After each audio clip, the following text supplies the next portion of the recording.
Selamat sore semuanya, perkenalkan kami dari kelompok 12 dengan beranggotakan Vinicius Marvin dengan NRP 2121033, lalu Novrianti Manugara dengan NRP 2121033, dan saya sendiri Manuel Marcelino dengan NRP 2121042, dan Stephen Valentino dengan NRP 1822033. Kami di sini akan menjelaskan presentasi kami tentang perencanaan turbin air.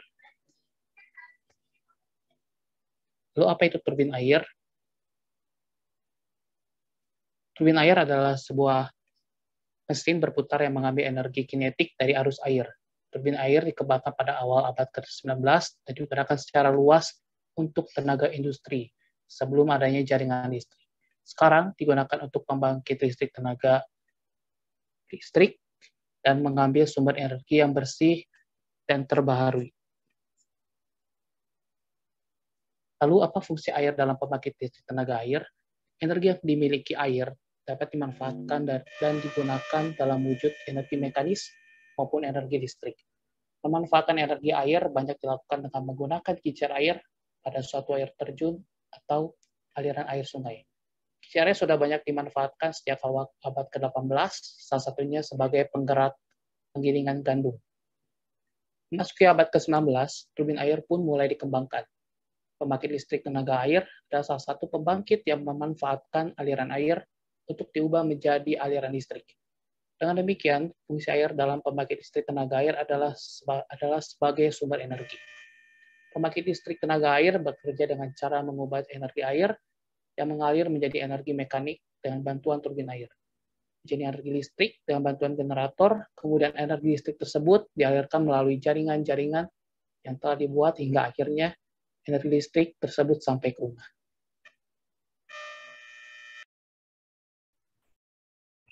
Saya akan menunjukkannya dan bagaimana sistem turbin air itu bekerja. Sistem kerjanya adalah dengan memanfaatkan arus aliran air dari sungai yang kemudian ditampung pada sebuah dam atau bendungan, yang kemudian dialirkan pada suatu rangkaian pipa agar energi potensial air dapat diubah menjadi energi kinetik, sehingga pada akhirnya diubah menjadi energi mekanis untuk menggerakkan suatu atau memutarkan turbin.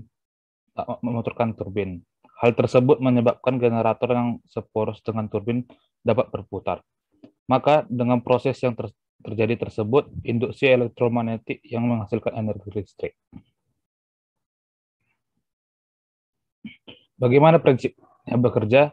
Mikrohidro atau dimaksud dengan pembangkit listrik tenaga mikrohidro atau PLTMH adalah suatu pembangkit listrik skala kecil yang menggunakan tenaga air sebagai tenaga penggeraknya, seperti saluran irigasi, sungai, atau air terjun alam dengan cara memanfaatkan tinggi terjunan atau head dan jumlah debit air.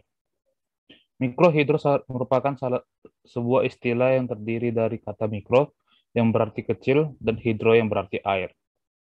Secara teknis, mikrohidro memiliki 3 komponen utama, yaitu air sebagai sumber energi, turbin, dan generator.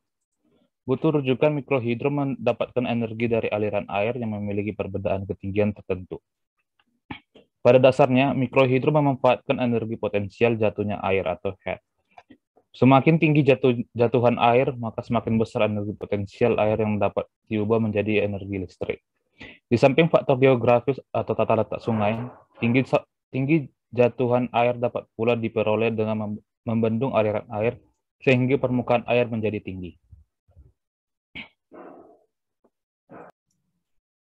Selanjutnya komponen pada LTA. Yang pertama itu adalah bendungan.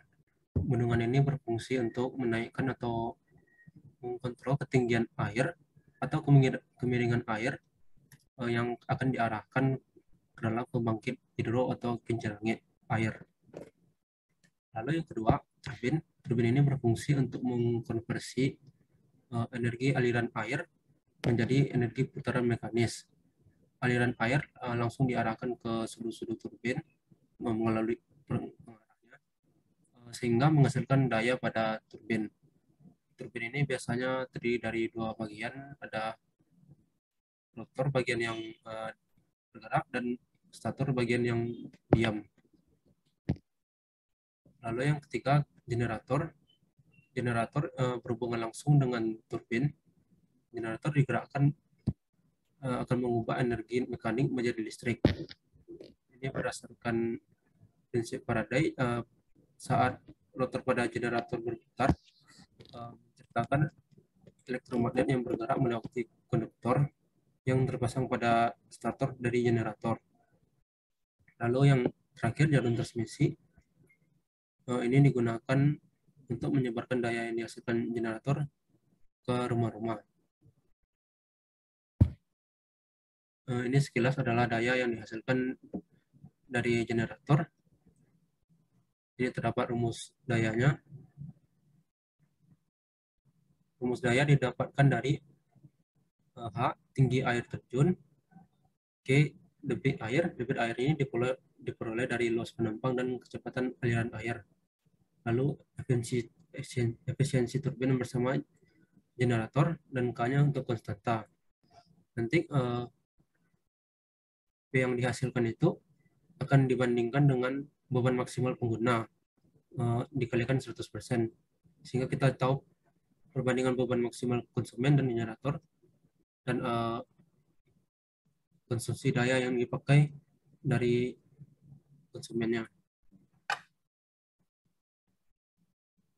Ini adalah sketsa alatnya.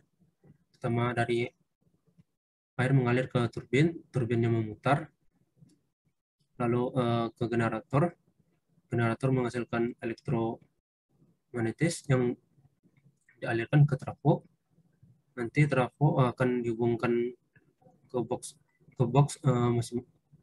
masing-masing box itu terdapat kabel yang akan disalurkan ke rumah-rumah.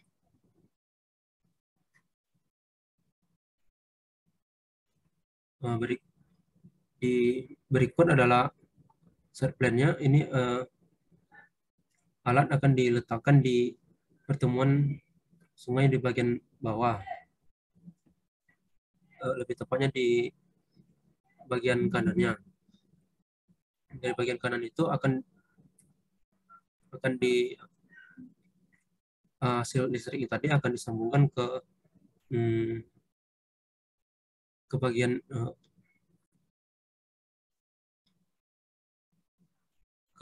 bagian kabel yang telah pernah dipasang PLN sampai ke atas rumah ini.